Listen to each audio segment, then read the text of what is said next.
Welcome everyone to the next session, and sorry for the little later start here, but now we are all good to go and we are very excited.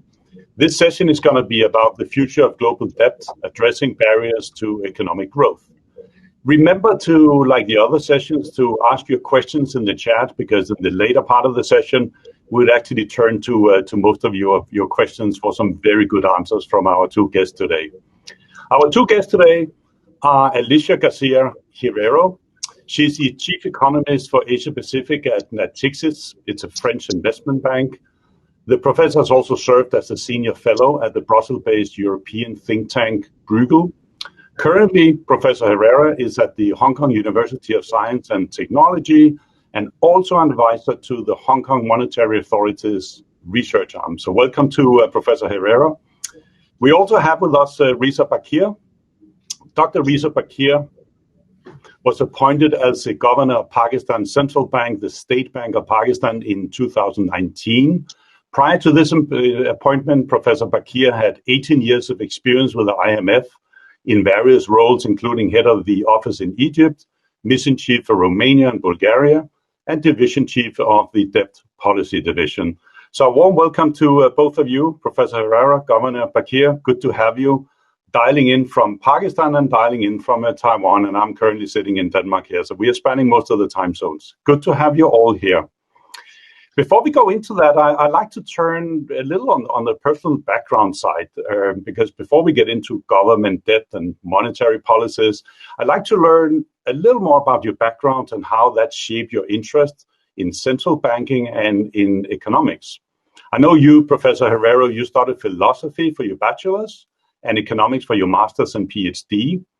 Governor Bakir, you studied economics for both your bachelor's and your PhD. So if you could share a couple of lessons back at that time at your undergraduate years, what really influenced your career trajectory into economics and central bank and monetary policies and all of that? Professor?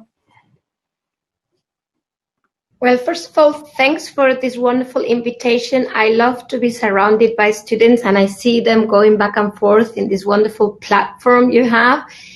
So I'm thrilled. I have to say, this is how I spend a lot of my spare time teaching. I love to do that, and I'm happy to share my experience. To be precise, I actually started a bachelor in business administration, but I did study philosophy after I finished my PhD in economics. And why did I do that? Because I realized that the game really is about being deep, the depth of your knowledge. And when I mean the depth of your knowledge, I don't even mean only economics or, like the narrow scope of what you're studying, but really the ultimate questions you want to answer. And this is indeed why I studied philosophy many years later, because I figured that I had remained somehow in the shallowness of things. So my advice, if I can do that to students, is that they really go as deep as they can, as young as they can, so that they can really understand which questions do we really want to answer and which questions remain floating around and, might not necessarily need all those bright minds that I'm sure are listening to us at this point in time. So that would be my take. Fantastic. Thanks for that one. That's a good one. Go deep on the topic here. Don't be shallow. Governor? Well, first of all, a very good morning to you, Martin, Professor Herrero, to all the listeners. Thank you for having me with you today. It's a real pleasure. My journey of economics started when I was an undergrad at economics. And there is a saying that most economists are frustrated physicists. I wouldn't quite go that far, even though it was the case that I had applied to college to do physics. But it just so happened that in my very first semester in college, I took, of course, the required courses for majoring in physics, but I also took one course with N. Gregory Mann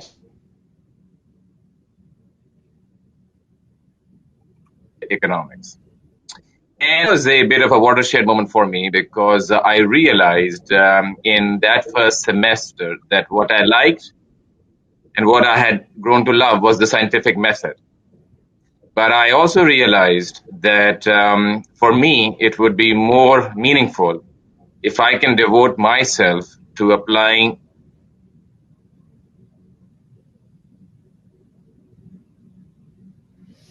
I think we lost the governor. Scientific method started, and I'd consider myself an evolved physicist. Yes. Can you hear me okay? You just came back. Yeah, we got you. So for me, that is how the journey started. And then I essentially never looked back. I kept up my interest in mathematics, but I really appreciated the economics profession for the potential that it holds. And then it's been a journey that I've never looked back from. Fantastic. Thanks a lot. And it's good to have you with us here. So let's turn to government debt, monetary policy, financial stability, and all of that. In the last 9 to 12 months, as you know, governments around the world have passed on huge economic stimulus packages to support business and people, of course, to survive the current pandemic. But it's also resulting in rapidly expanding government deficits. So how pressing of an issue is rising government debt? What are the implications of that debt on economic growth and financial stability? Who would you like to go first, Martin? Oh, any of you. And maybe I'll take a crack and then really welcome the discussion that we can have on this. So, I think in this pandemic, as I guess in other crises, it's really revealed that the world, when it comes to issues of public debt, is divided between two types of countries. Those which issue their own reserve currencies of the world and those who do not. Because when it comes time for addressing a pandemic with a lot of fiscal stimulus, those countries that have the luxury of having reserve currencies will not have a problem funding themselves, because in an atmosphere when there is flight to quality for investors, where there is risk aversion, the demand for the assets denominated in those currencies is in fact going to strengthen. It generally is the opposite for the others. And that's how I see this crisis, how it unfolded. And that's how I see the risks going forward, because sooner or later, people will be vaccinated. Sooner or later, we will be on the other side of this global pandemic. And at that time, some countries will be left with the hangover of what they did in this crisis, because they have larger public debt burdens, and they have to convince markets for those countries which have market access that they will be able to service their obligations in full and on time. And there'll be other countries with the reserve currencies that will realize that they gave enough of a stimulus. Now it's time to gradually pull back. As they do so, and as monetary stimulus also is withdrawn and global interest rates rise, it's going to exacerbate the problem for the have-nots. So I see a continuing rift between what I consider the haves and the have-nots, and I consider them on the basis of those which issue reserve currencies. Yeah. Professor?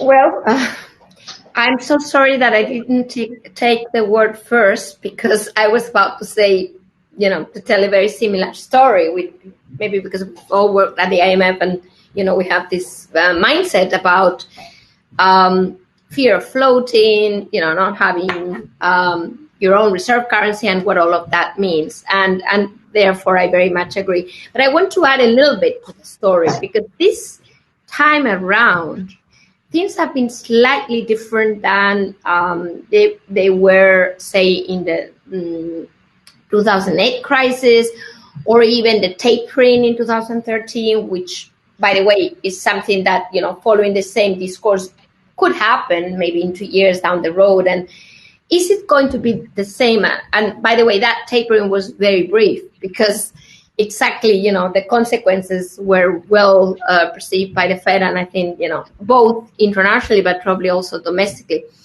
So maybe we learn from that. And I think what markets have learned this time around is that distinction of reserve currency versus non has become more blurred. And I think the European sovereign crisis actually holds a little bit of the key to that, because what used to be a reserve currency block started to see some creaks. And I'm European, so I know very well what I'm talking about, and I'm from Spain, so even more so.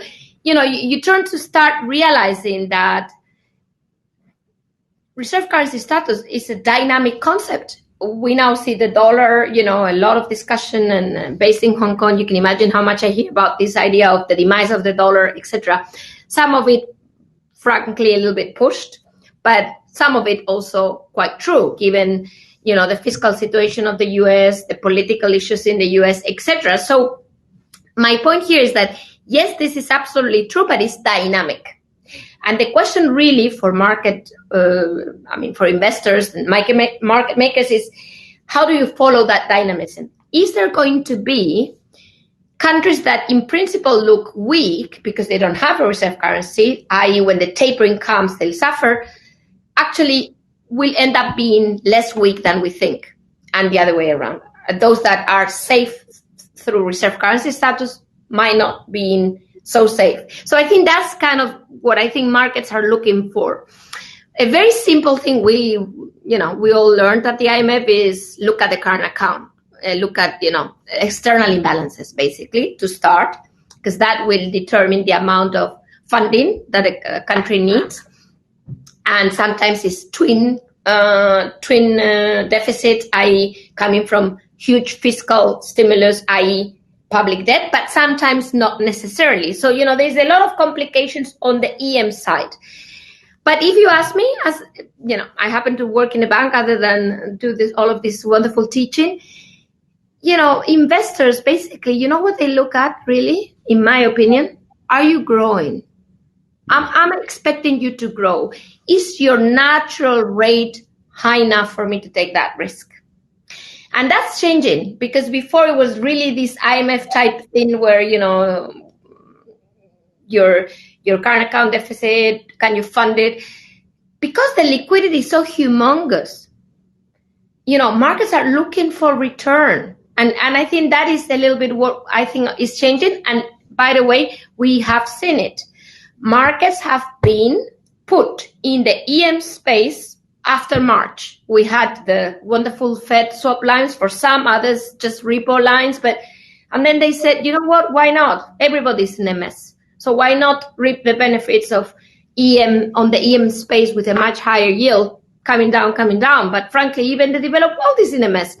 So in other words, yes, reserve currency is key, but it's a much more dynamic concept than it was in 2008. And I think that's something we need to realize. So where are you in this story as a country? And investors need to figure this one out. Yeah. That's a very... Go ahead, Kamina. Sorry, I was going to say I agree with that, and it's very well put. I think what has happened with this crisis is that it has pushed both fiscal balances and external balances in the wrong direction. And it has done so for purely exogenous reasons. So I think it's the mother of all external shocks that we could have ever imagined. In economics, we think of exogenous and endogenous factors, and this is as exogenous as it gets for nearly all of the countries in the world. And so you start from a position, and I think the most fascinating set of countries are those which entered this crisis neither from a lot of strength nor from a lot of weakness. And I want to explain why.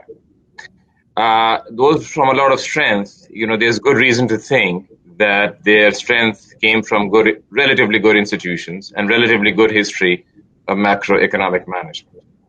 And there are those countries which were already in a lot of difficulties and perhaps already facing solvency problems. And for them, like in any other situation, if it was unsustainable to begin with, the sooner those problems are addressed, the better. To me, the most fascinating set of countries are the ones that are in the middle, in the gray zone, so to speak. And these are the ones which have had suddenly an increase, deterioration in their fiscal balances, and they have also had a deterioration in their balance of payments, both from the current account and the capital account. Now, the capital account has partly reversed for some countries which are considered reasonably okay, and they've had some inflows.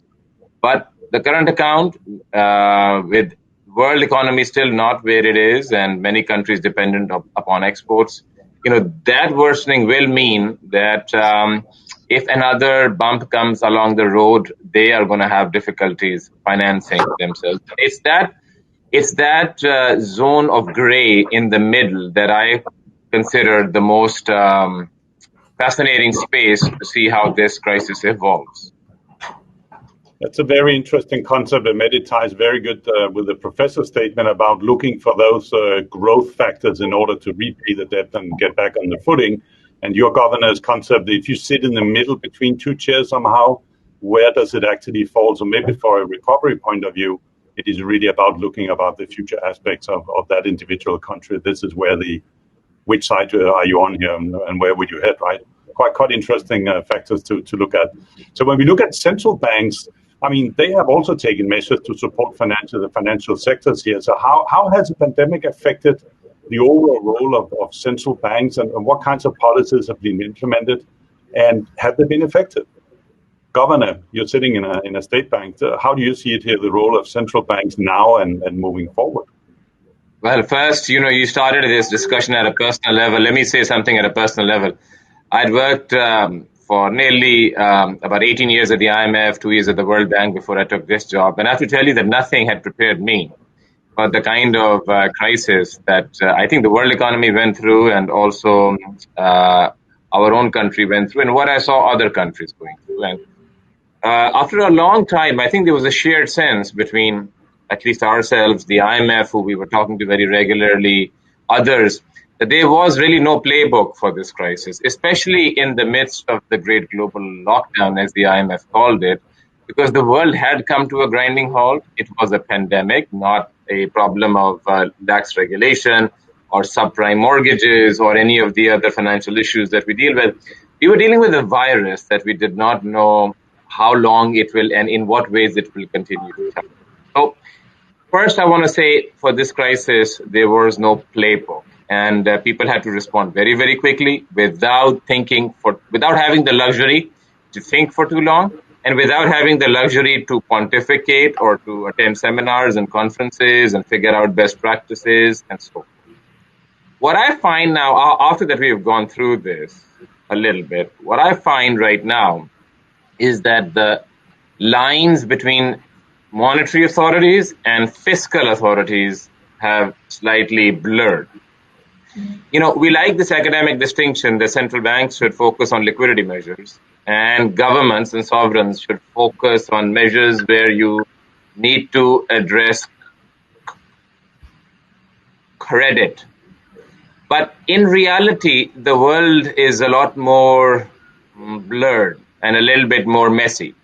And I find that line between monetary authorities and fiscal authorities having been blurred. A lot of central banks have been doing quasi-fiscal operations, and a lot of ministries of finance, by pumping in liquidity through various measures, have been doing quasi-central bank operations. So one thing is this: there is a blurring of these two lines. What it means for institutions, we're going to have to see. Another thing that I see that has been written about in the markets quite a lot is the re-examination of this whole discussion of quantitative easing and quantitative measures for emerging markets. It's, again, let me go back to my distinction between the haves and the have-nots. Quantitative easing was historically considered a luxury for those countries who have currencies that are in high demand. Now you've had in this crisis many emerging markets engaged in quantitative easing, which previously would have been considered a little bit of a sin, and they would have gotten some stern words from organizations like the IMF. This time around, it's a more complicated field. Many emerging markets have engaged in that, and many have done so successfully. So I think we're going to look at this crisis, in my view, as forcing us, I think in a welcome way, to re-examine what we had previously considered some actions that are only reserved for some countries and not for others, because in my view, this crisis has shown that for some emerging markets, and especially those which have reasonably good histories of macroeconomic policy management, that they can also engage in such quantitative easing measures without losing market credibility. Yeah. Professor, how do you see it, the role of central banks? Well, I do agree that there's been a blurring of boundaries between central banks and fiscal authorities. But I think the reason why the boundaries have been blurred is because we were all in a hurry to solve this. And for some countries, say the US, just to start with the US, I mean, there's been both, but at some point, the fiscal tool wasn't there necessarily. Well, it seems it's going to be back with the Biden administration. But the point is, you would have to kind of use the spare wheel, i.e. kind of coordinate, if I may say. But the reality is that it was a coordination out of despair. This is the word I would use, despair, meaning if you couldn't do it otherwise because either your fiscal constraints were clear, say, like actually India is another good example. Fiscal policy has remained pretty constrained, but frankly speaking, public debt is also high, and there's a banking issue to take into account. So whenever one wheel wasn't there, the central bank would have to do more. Now, is this a good thing? I guess in a crisis mode, yes, because you didn't have any option. But I think we need to rethink what are the consequences, as Governor Raki was saying, because the central banks have a mandate. We may want to change that mandate. That's a different topic. But then we need to give them a mandate. And it is important to preserve the mandate of a central bank. I've been a central banker myself. And I have to say, in the European way of central banking, so, central bank independence, very clear objectives, very narrow objectives. And I'm a believer in that, in the status quo of things. Because I think that really preserves the actions of the central bank against potential exploitation. It isn't the case of COVID, because COVID was just too big to be faced in any other way. But now we need to go back and rethink. What is a central bank there for? What is a Ministry of Finance there for? And I want to add something, that this is all about crisis management. I mean, what to do to get out of the hole. But somebody has to think about growth, because the consequences of COVID, at least this is my firm belief, down the road may be as scary, maybe protracted and therefore not immediately as scary, but also very scary, because we are pushing potential growth down for a number of reasons. Zombie companies, debt. We're not necessarily coming up with a new model out of COVID. Yeah, are we coming up with a new model for global cooperation? Not yet that I'm aware of. At least I don't see it. So we're not coming out with all of those great ideas that happen when you go into the worst of a crisis. And therefore, somebody has to come up with that at a national level and at an international level. And that is neither the central bank necessarily nor the Ministry of Finance alone. This requires even bigger coordination. So I think somebody has to start thinking about, where is growth going to come? I'm not happy with the idea of interest rates remaining low or even negative forever. Thus, I need growth to cope with that debt. And thus, I need somebody to think, this is my, like Professor had, how to get that growth going globally and at the national level. And that central banks can do a little bit of that, but that's not their mandate. So let's put a little bit off the central bank at some point and get somebody else to think how to grow. I think that's where we need to head. We made it. We didn't die out of this COVID. I mean, in terms of economically, let's move on and let's think about how to grow. I'll maybe offer just one point, if I could, Martin, very quickly on, I think, by Professor Herrero, and which is that the issue that a central bank may do quasi-fiscal activities need not be an undermining of the mandate of the central bank. And I think it's important to keep this distinction. I think all central banks will argue for keeping independence in the application of their tools. And I think that is a well understood norm that should not be changed after this crisis either.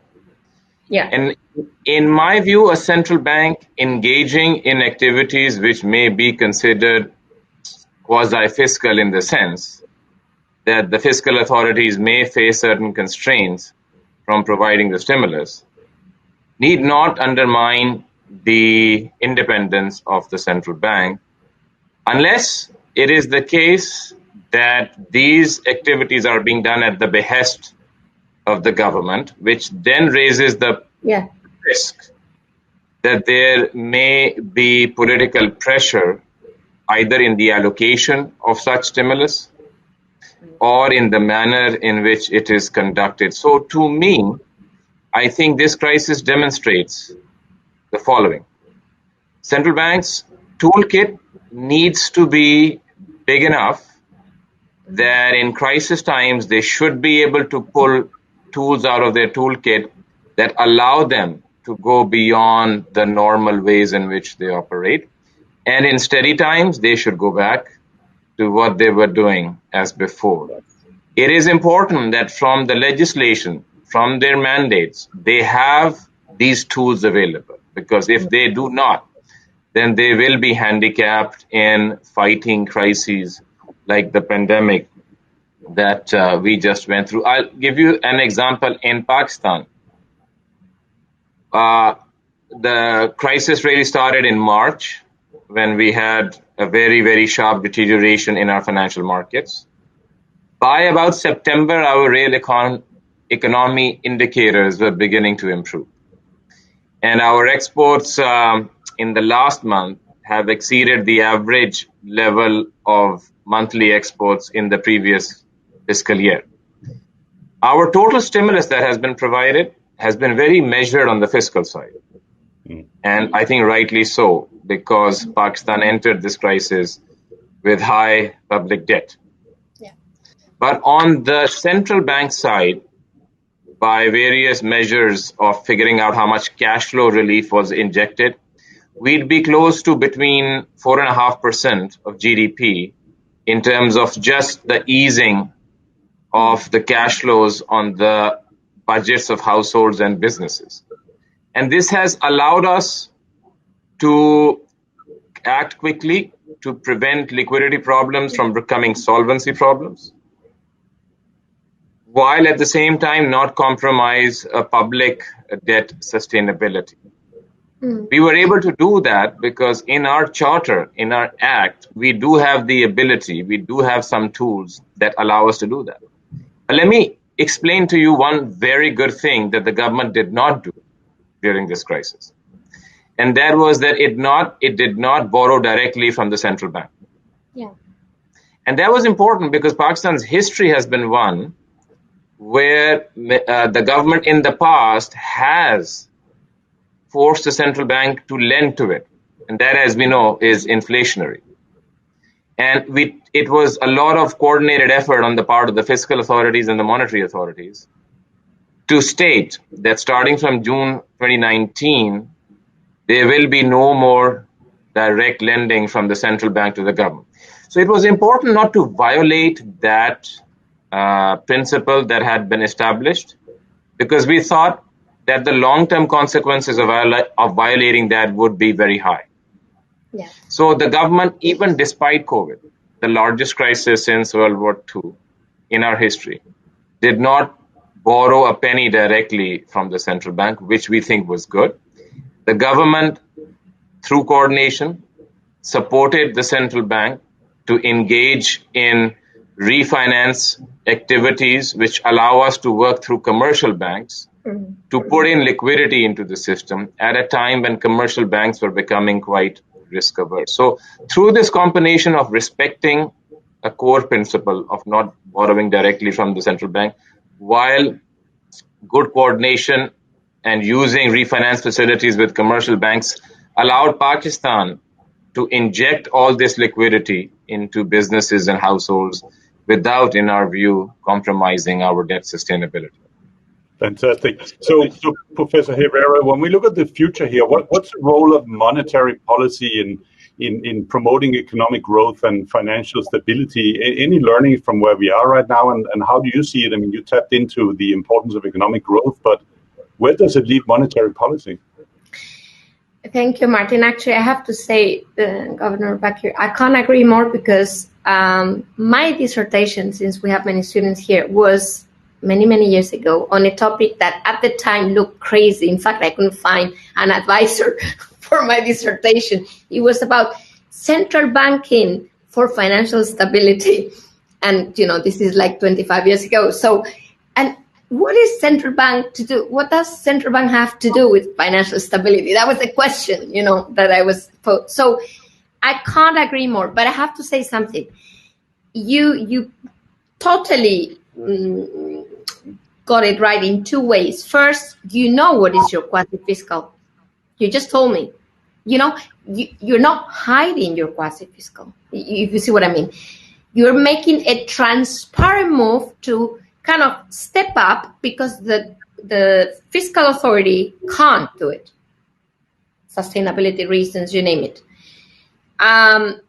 So you do it, but you tell everybody you're doing it. And how much are you doing it? And not only that, you do it within your mandate, which of course you need to design properly so that you are able to do so. You don't change the mandate.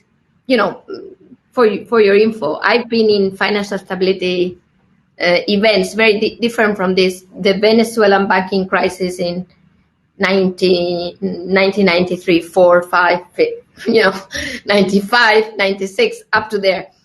It wasn't like that. Yeah, the quasi-fiscal probably was, 20% of GDP. Nobody knew how it was. There was high inflation. So the point here is not that the central bank shouldn't help, is that it should help within the mandate, design it ex ante, as you said. And this brings me to the future, Martin. I'm not going to avoid that question, but the point is, this is the future. The future is that central banks are there for financial stability, but they're there within a mandate. This is the things they can do. These are the things they shouldn't do. And give them that space, but make it transparent, because if not, they lose their credibility. I mean, independence is not there just because central bank should be God. It's because it allows them to be credible. Without credibility, and I studied in Italy, Tabellini's, beautiful article on how you earn that credibility. You can't trick the market twice. You trick them once, then you.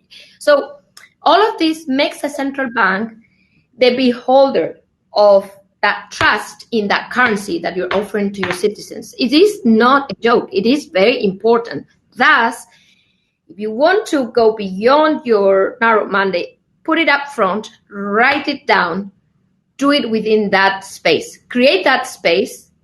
But, basically, as you said, I have like 2 mandates. In crisis time, this is what I can do. In normal times, this is what I can do. And I do that within a well-defined strategy. I think that's the future of central banking. It brings me to new horizons, such as, this is very European, as you know, the role of central bank in climate change. Again, do it ex ante. I mean, just tell me what you're going to do, how, and make it compatible with your objective. But you can't just, you know what, I happen to be around, I'm going to help. I mean, that is very dangerous for a central bank. So this crisis should show to us that the central bank can be very useful in crisis time, but you better define it ex ante. We should learn from this. We should recharge central banks, not to change their core objective, but to make them like double speed. Yeah, I mean, double speed type thing. If I'm in a crisis, this is what I can offer. And if it doesn't have to be very, very defined, because then it defeats the purpose, but define enough so that it is credible. Credibility is the core of central banking.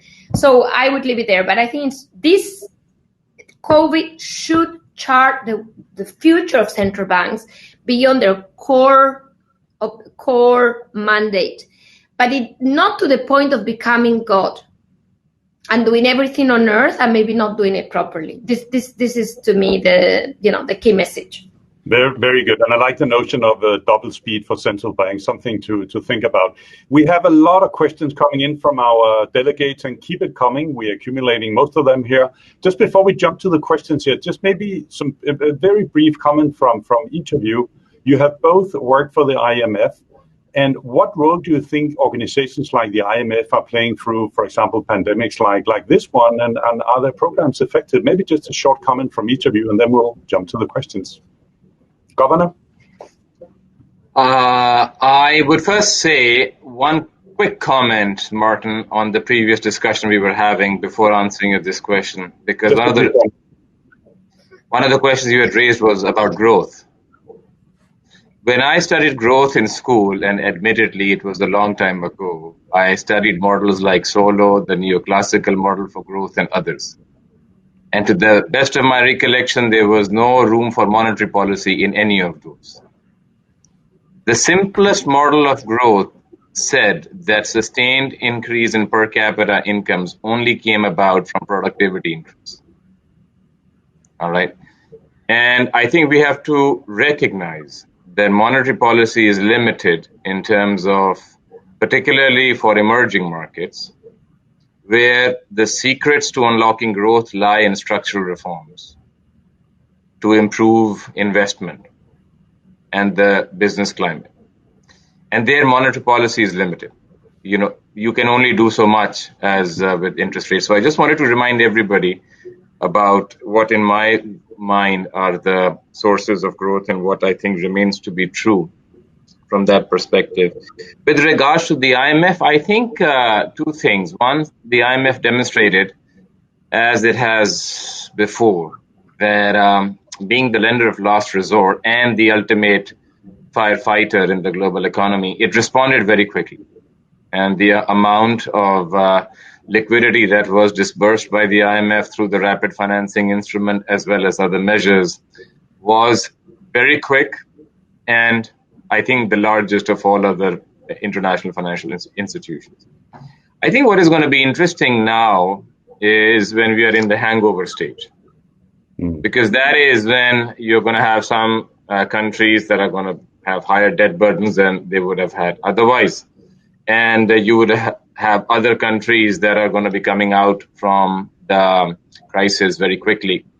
And the question then will become whether the IMF will be somewhat generous in allowing these countries some more time to be able to put their balances back, or whether they are going to come down reasonably heavily on these countries and go back to business as usual, which is going to probably require them to do upfront contractionary policy, which in turn would mean that they will take longer to resume their pre-COVID growth trajectory. So that's where I see challenges coming up for the IMF.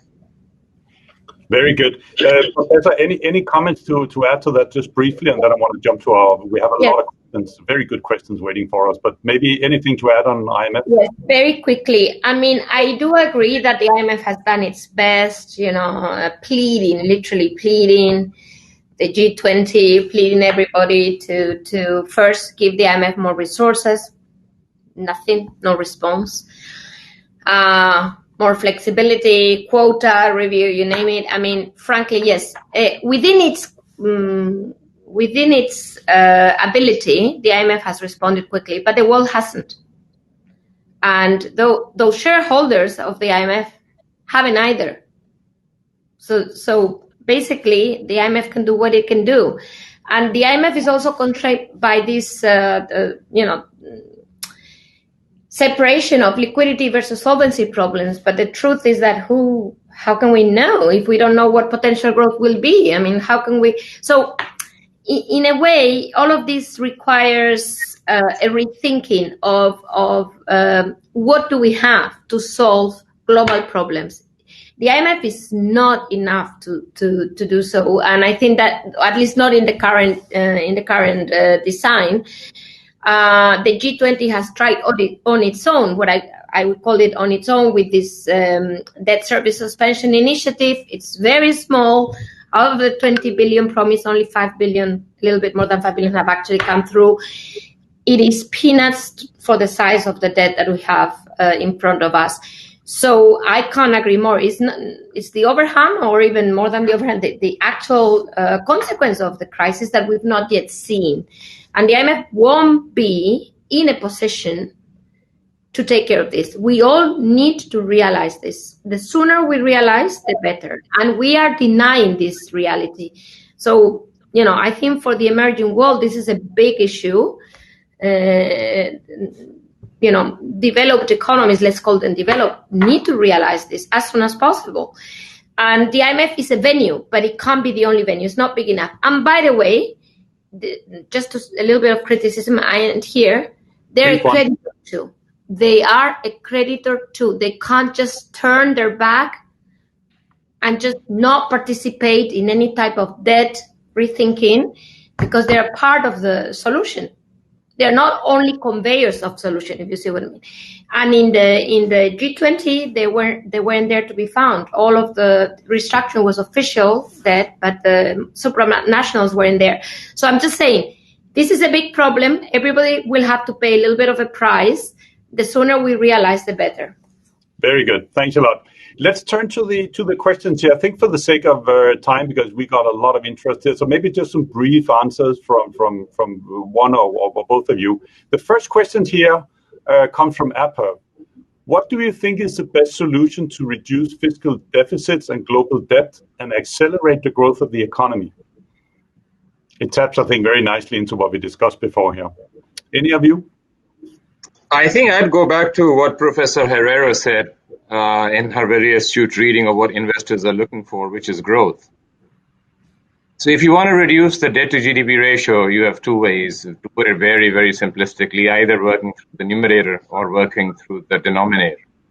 And if you work through the numerator, which is the total amount of debt, that's simply the increase in debt is the overall fiscal deficit. That's true just by the identity of debt accumulation.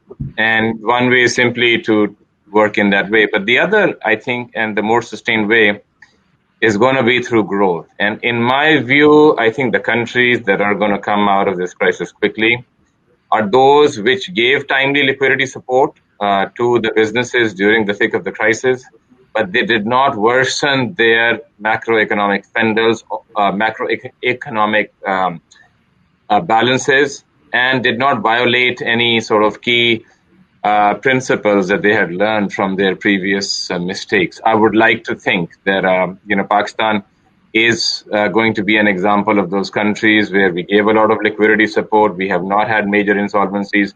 We do see a pickup in growth. Our pre- and post-COVID debt trajectories for the government are very similar.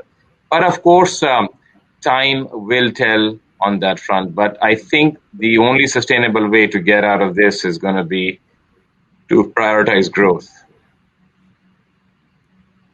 Professor, how do we stimulate the economic growth? Tapping into HPAIR's question.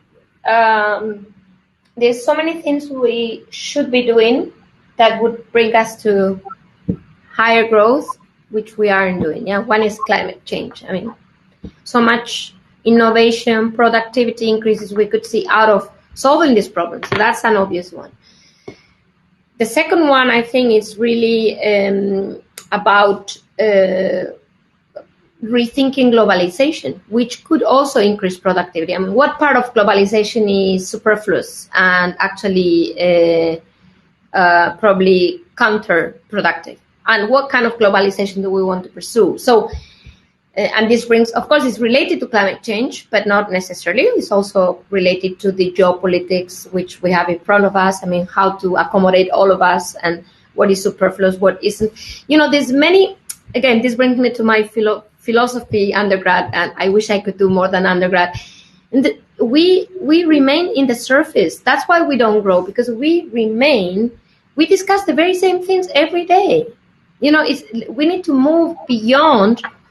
And I think that brings growth, because you think outside of the box, you do things that you think you don't need now because you've not even thought about them, but you actually need them. So I think it would have to start by basically focusing on the key problems we have globally and find solutions that will bring innovation, productivity, and growth.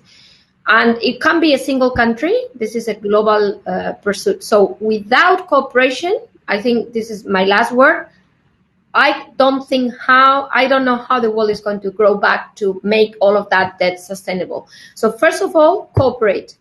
We're moving totally away from that, to be frank. I mean, not totally, but certainly away from that idea. Very good. Question here from Mehak. I think it goes to the governor. If you had to set a benchmark for the Pakistani economy for 2030, what would you ideally want it to be? For 2030, Martin, did I hear you correctly? 2030, yeah. So we got a bit of leeway. How would you like to see the economy by then? What I would like in the economy by then is for everybody who is skeptical about the economy right now to have realized how incorrect they may have been about projecting the future. For countries, I think like Pakistan, that have had a history of ups and downs and repeated balance of payments crises, it takes a toll on the psyche of the citizens as well as investors. And for me, the biggest improvement that we can do, or biggest sign of progress that we can do, is to break through that legacy way of thinking about our future. That is partly endogenous. I, as a policymaker, realize that the only way I'm going to be able to win minds over is by demonstrating performance each and every month. And I think that there's that keen realization in the other parts of the public sector as well. But for me, 2030 would be a great year if the same people who I read today, who espouse well-founded skepticism, are those which in 2030 will be talking about how wrong they were and how Pakistan did join those countries that have broken away from the legacy of boom-bust cycles and is on a steady path of growth. Very good, thanks. Question here from Raya. What are your opinions on the debt structure of assistance offered by international actors, in particular China's Belt and Road Initiative? Is the structure of the BRI beneficial for the recipient countries? Who wants to take a step at Belt and Road? Yes, so I'd be happy to speak briefly about that, and would also welcome Professor Herrero's views on this from a global perspective. So for Pakistan, the economic cooperation with China has been very beneficial in the sense that at a time when there were not many other countries willing to provide financing, we had a few countries that were. And not only did that help with usual macroeconomic things like balance of payments, a lot of this investment in the current wave of the cooperation is in infrastructure projects. And this means roads, this means ports, this means other types of infrastructure projects as well. So that part is very welcome. I think there is a part of that people jump to conclusions on, which is about the terms of such lending. And I think it is incumbent upon any debtor country, any borrower country, to ensure that the terms at which it is borrowing is one that does not threaten its sustainability. I can say that is the case in Pakistan as well, because Pakistan is a country that has a lot of experience in having borrowed from a lot of different countries previously. So we do know all the spectrum of terms that are offered. And I think in terms of who you borrow from, then that becomes less important, because what really is very important is the terms at which you borrow. So for me, we have to look after our cost of borrowing in any event, whether it's China or it's the markets or any other creditor. But the fact that, it's important to have allies, that is important. Number two, I think the Pakistani government has repeatedly also emphasized that Pakistan is very open to having new friends and lots of friends. And we have never said no if somebody wants to come, some other country wants to come and undertake another initiative like this. It's just that for one reason or the other, some of the others have not been as forthcoming. And therefore, what our experience with China is should not in any way lead anybody to think that Pakistan is not welcoming others to come in and do the same kind of investments that, for instance, China is. Very good. Professor Belton Road, anything to add to it, maybe from a European perspective? Yes, well, I've written a lot about BRI, a lot on trade, and trade is the best part of it because it's easy to find win-win in terms of trade creation, thanks to the fact that trade-related infrastructure is being built, so that's easy. But when it comes to lending and borrowing, I think the story, to make it very simple, is as follows. In a first best solution, I guess every borrower would prefer to first plan what it wants to borrow for and then borrow, rather than take and then think what for. And that summarizes it all, meaning what's the reason behind the borrowing. Of course, I'm not arguing that a country that is deprived from infrastructure will not benefit. But it's a question of, would it have benefited it more had that country designed that infrastructure out of its own needs and then offered the funding of that infrastructure across the board? For me, that could have been a first best. Or if we're talking about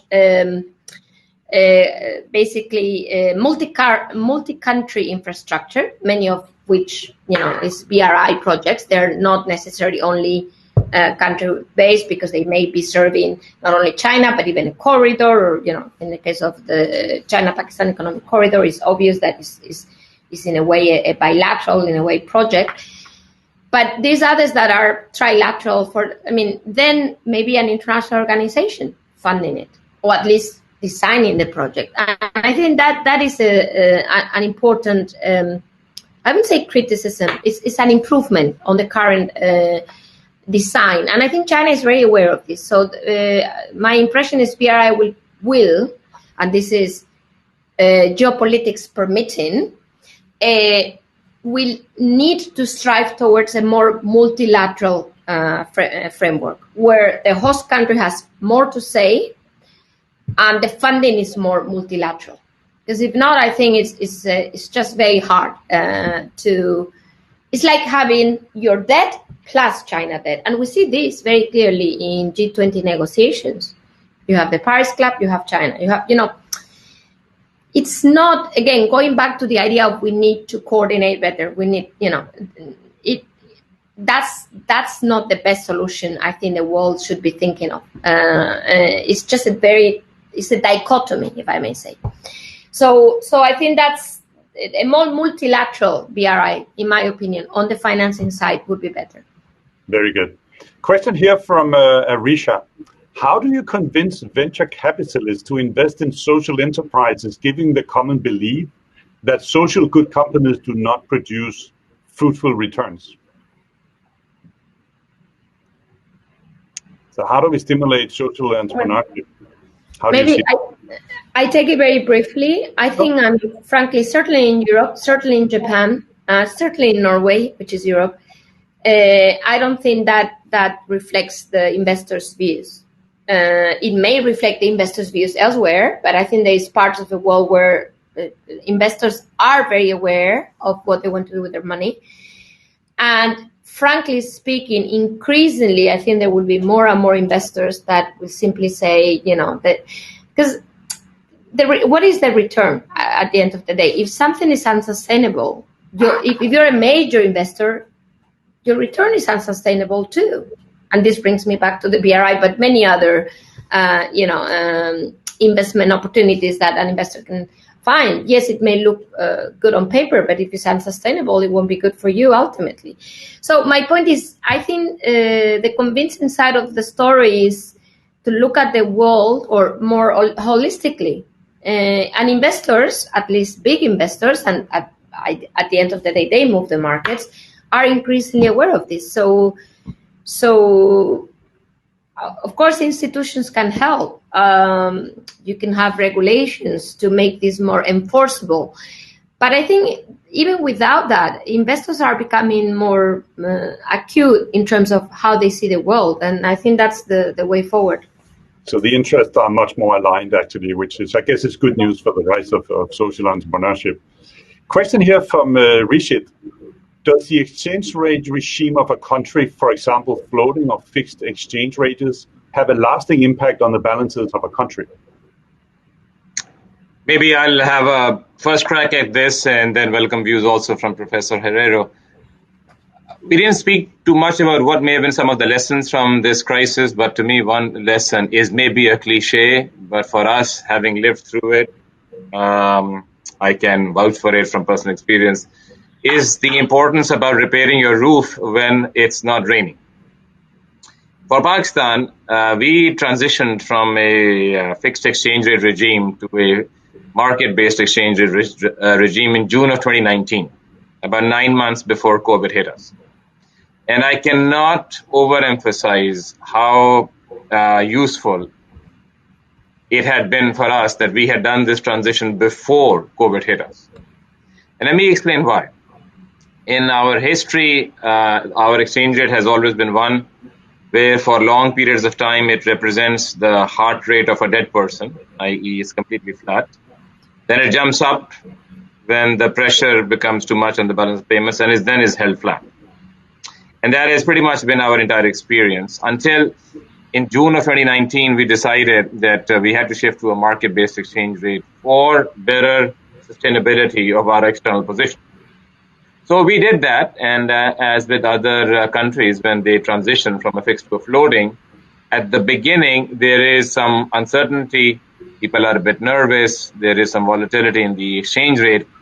But then over time for us, our currency actually strengthened in the 8 months before COVID and after we had completed the transition to the market-based exchange rate. Then came COVID. And, if you think of any newborn flexible exchange rate regime, the worst test or examination or crisis that anybody could throw the way of this country was COVID, the largest crisis ever since World War II. And so having a flexible exchange rate regime allowed us to preserve our reserves.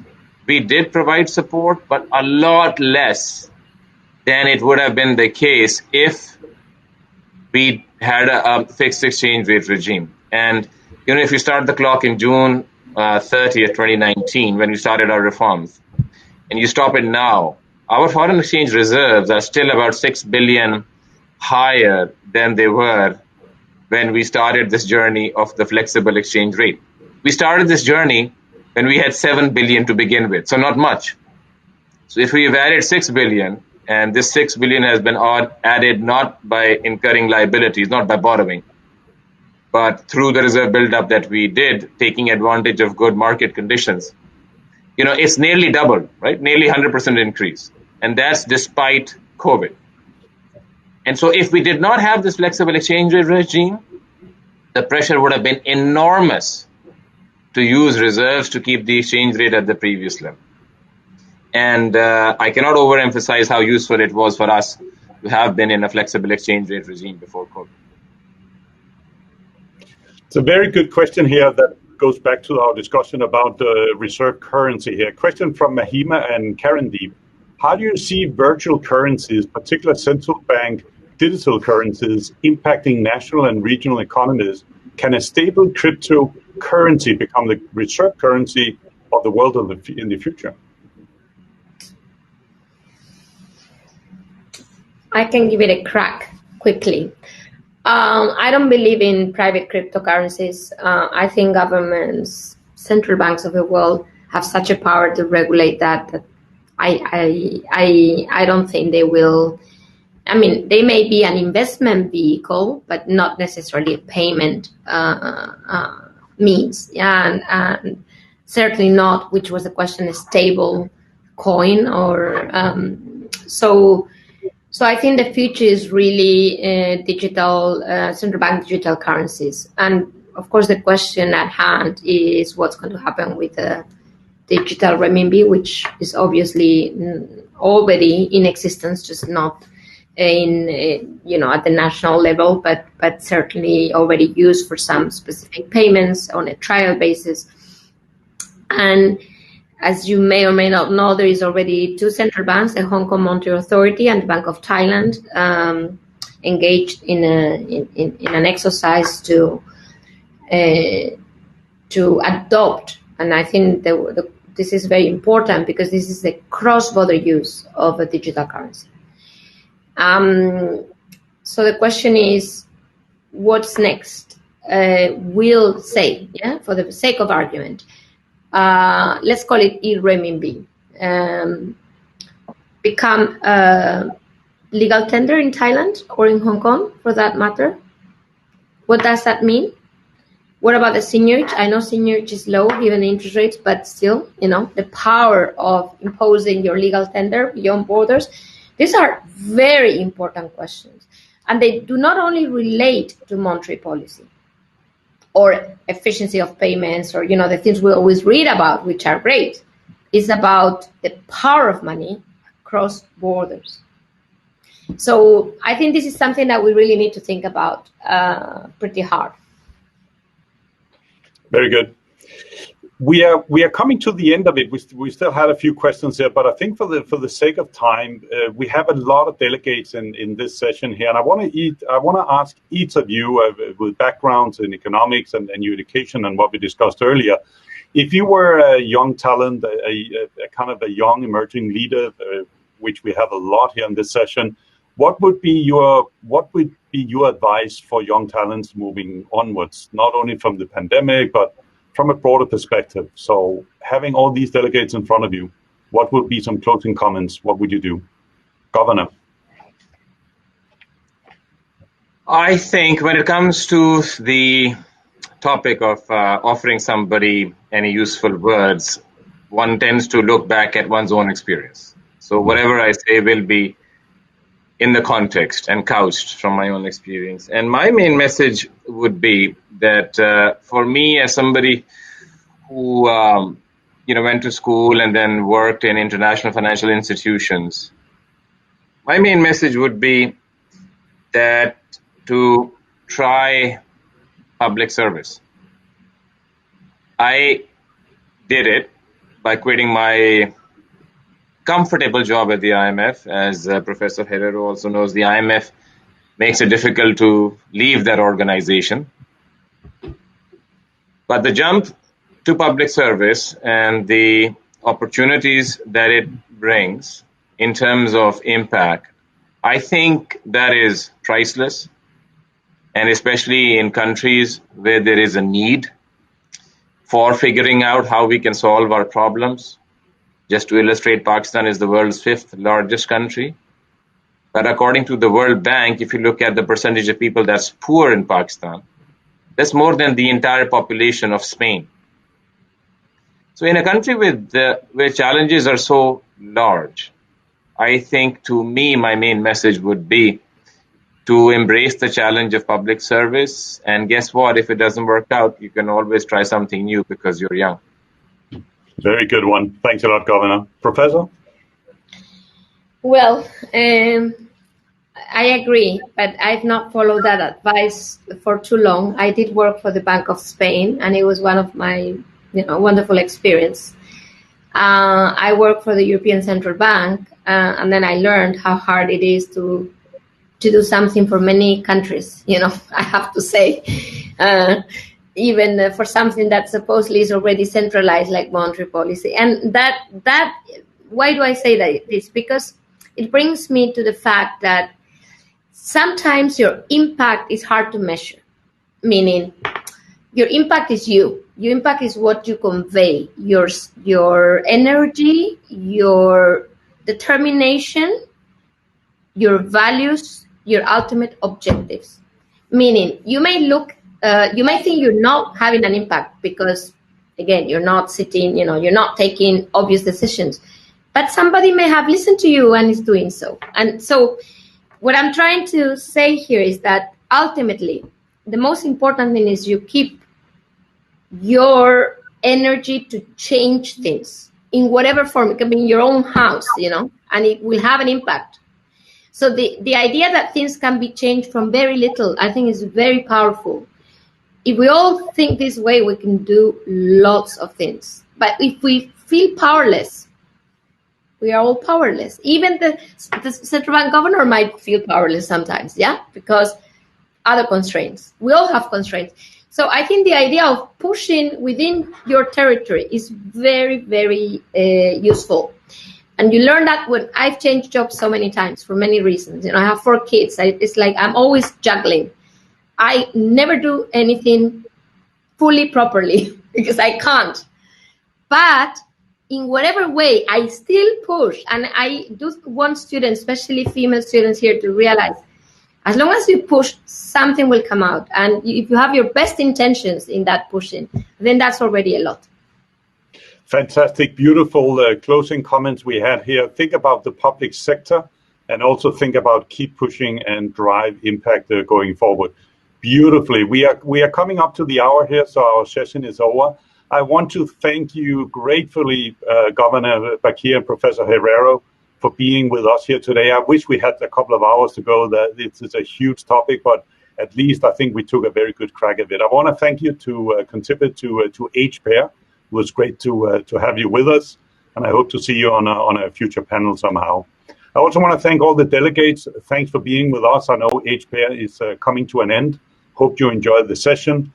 And I want on behalf of HPAIR, first of all, to say thanks to the governor and the professor, but also to wish you all the best luck out of there. And think about the public sector and think about driving change and just keep pushing all the time.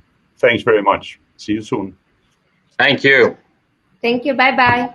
Bye.